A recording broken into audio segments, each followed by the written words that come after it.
Hi guys, it's Misty from the Book Rat, looking like crap and feeling like crap, and today we're going to do something a little bit different. I have a book that I want to review for you, and a limited amount of time in which to do it, and a limited amount of energy.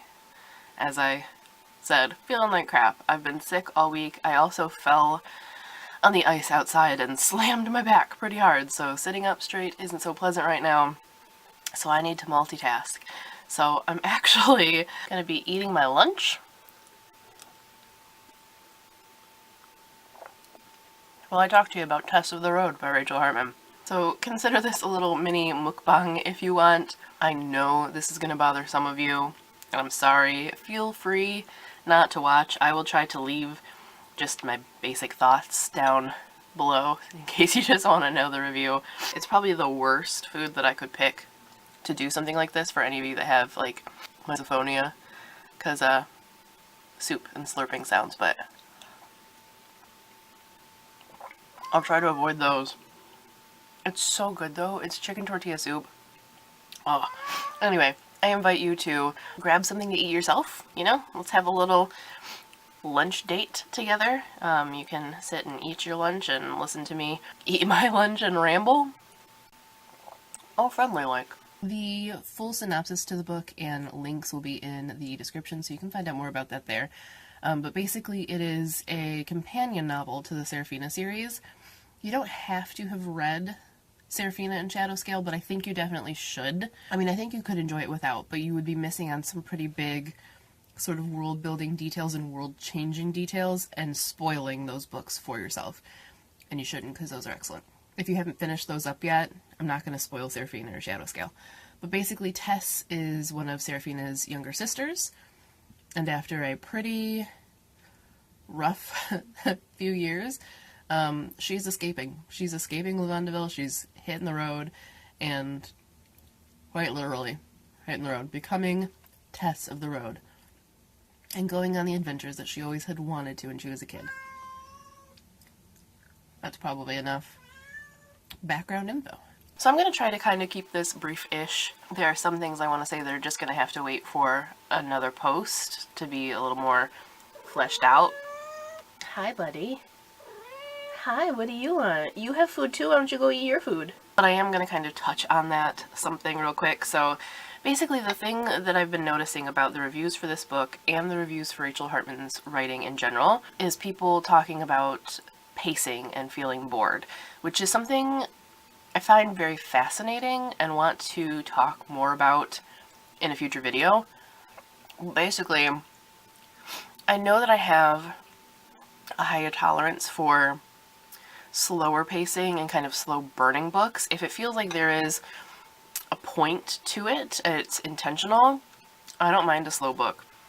And I don't mind something that's not action-packed, and I think that's one of the things I want to touch on, is sometimes people call things slow-paced or boring when there's not a lot of external action going on, and they kind of discount anything internal that's going on. And that's the thing that I've been noticing the most about complaints about Rachel Hartman's writing.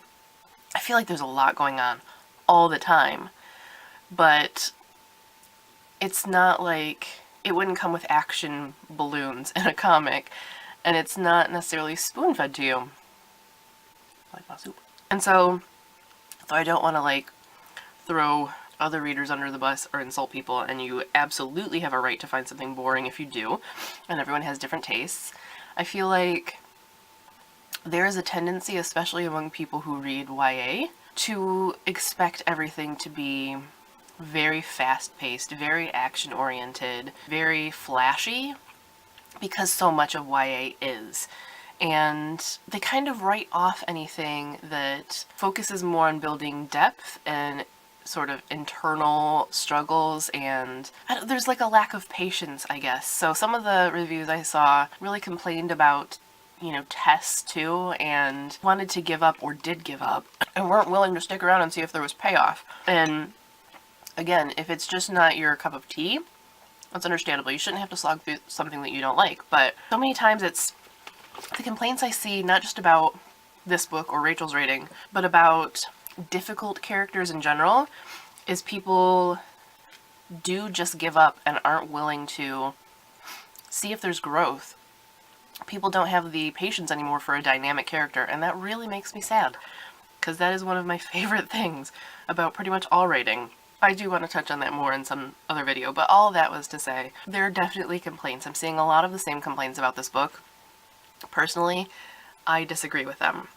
If you do have a lower tolerance for a slow burning book, or for kind of internal character struggles versus outward world struggles, which there are those too, but this is definitely more of a character self-discovery book than that.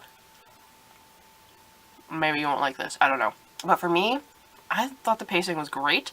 I thought the character development was great. I loved Tess. Even when she was a flawed, struggling character, I loved her. Part of that might be I read so much, and I've always been good at picking up on cues from people and from writers, so I tend to suss out all the plot points pretty early on. So I kind of, I can tell that there's a reason that they are who they are and the way they are in the beginning, so maybe that's part of it. But I think even so, even when she was flawed and struggling to uncover her shine again, I still just loved her. Surprising even to me, because I loved Serafina, both the book and the character of Serafina. I think I might actually like Tess more, both the book and the character, and that is just kind of blowing my mind. There are a lot of parallels, whether intentionally or not, I don't know, but there are a lot of parallels to TESS of the D'Urbervilles, which is one of the books from my teen years that I both loved the most and hated the most, because I wanted so much more for Tess. And if you've read the book, spoilers on this classic, she kind of gets screwed at every turn. She does not get her happy ending. And there are parallels with the two Tesses and some of the things that they go through and some of the ways they've been made to feel and some of the things that they do, kind of striking out on their own, doing physical labor, things like that. There are definitely maybe nods to Hardy, and maybe that's part of what made me like it. But more than that, I think it's such a great exploration of self-discovery, and I think we toss around the word coming of age a lot, especially in YA. And this is, in some ways, a coming of age story, but so much deeper than that. It's very layered and complex, and I don't know, some things about it just seem to mean a lot more than a general coming of age tag would. I don't know. It's just nuanced, and watching Tess kind of confront a lot of different things in her life, from her upbringing to things that have happened to her to who she is as a person, watching her kind of stew on that and come to terms with it and then embrace and grow, it just hit all the sweet spots for me, just right up there. Sorry for the camera change, my battery died. But anyway, I'm saying it's both a physical journey. She's on the road. She's of the road. And, that internal journey. And it's, in a lot of ways, a story of redemption. It tackles so many things. It's very social commentary without being didactic and kind of beating you over the head with it and really obvious. It doesn't talk down to the reader, which I love. And for a sort of older fantasy setting, kind of medieval-ish fantasy setting, it feels very fresh. It feels very modern in a lot of ways.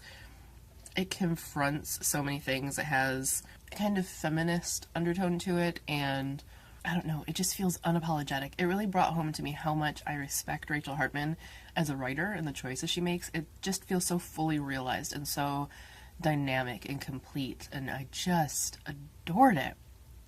I don't understand any of the complaints that I've read. I know there's no accounting for taste, and everyone has their own tastes and opinions and things that they like and things that they definitely don't, but I don't know, so many times when I see complaints like I did about books like this, it just feels to me like we've stopped wanting to put in the work as the reader to meet the characters where they are and see what happens and, understand them, and we have given up on the idea of delayed gratification, which is sad because that's part of what makes a resolution and a redemption and growth as powerful as they are. So, I don't know, I don't get it. But as you could probably guess, I loved it. I loved it thoroughly. I loved it wholeheartedly. If you like Seraphina and Shadowscale, definitely pick this up. As I said, I think I like it even more, and that's really saying something.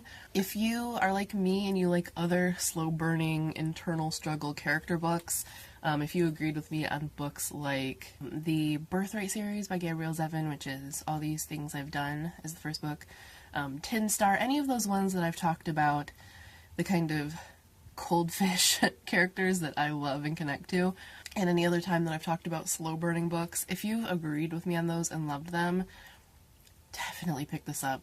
Pick it up. It's so good. But if you do need action-packed and you don't care as much about, you know, internal struggles or redemptive story arcs or slower pacing or anything like that, if those tend to be pet peeves of yours, maybe it's one that you want to pass up. I do have to say, though, even from the kind of external action adventure story aspect, I think it did have enough of that, too. I don't really understand the complaints that there's not enough going on, because I feel like there always is something going on, and that it's pretty nicely balanced actually between internal and external conflict. So I don't know. Readers of the internet, we need to talk. Like, what? Tell me what is your kind of boring threshold, because I feel like I just don't understand people anymore. Maybe I'm boring. I don't know. If you've read it, I'd be very curious to hear your thoughts in the comments, especially if you were one that wasn't as in love with it or didn't like the Seraphina series. Let me know. Justify that in the comments. But for me, loved it. And I feel like I'm going to be thinking about it for a long time. Probably the biggest compliment I can give a book is that, number one, I'm going to be thinking about it. It's like gotten a place in here. And number two, when I finish reading, the next time I go to read, if I suddenly remember that I don't have that to read anymore and I'm sad, then it's obviously a thumbs up for me. Just like, that's the highest compliment I can give, because I tend to move on to the next and forget books pretty quickly. This one I was sad for a couple days that I was done reading it. That is what I have to say about TESS of the Road. A+ all the way. Hopefully, if you made it through this video, you don't want to kill me for slurping my soup. And if you had lunch with me, I hope you enjoyed it. Let me know what you ate. I want to know. I want to know. If you want me to never ever do this to you again, also let me know that. But that is all for now. Thank you guys for watching, and as always, happy reading. That was really cute.